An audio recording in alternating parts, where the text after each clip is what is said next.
Komosyon sa tunga sang SUV driver kag jeepney driver nakuha sang video. Driver kag pasahero sang jeep ginhanap pa nga sumbagon sang SUV driver. Yaring nagarat sa nga balita. Sa sining nga video, mabatian nga nagasinggitan ang pila ka masakay sang traditional PUJ. Pila sa ila, nagabae sa lalaki nga naka-green. May isa man ka lalaki nga nagauyat pitsikorno. Makita nga hana niya nga sumbagon ang driver sang jeep. Subong man ang pila ka mga sakay. Kung video sa dalan sakop sang barangay Takuling, Bacolod City, nakabais kuno sang bana ni Nanay Helen ang lalaki nga naka-green nga nagamaneho sa SUV. Nagbusina siya todo, pati busina niya sa amon.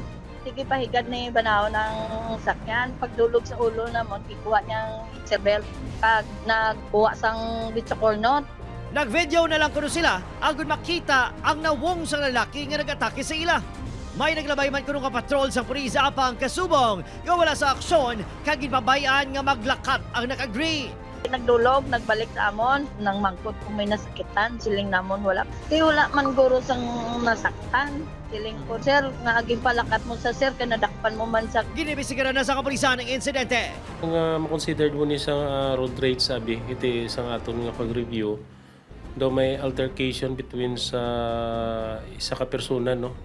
Kag sa mga pasahero sang jeep. Opo, Kiril Casillo, Adrian Pretos, ang naga... Raksada!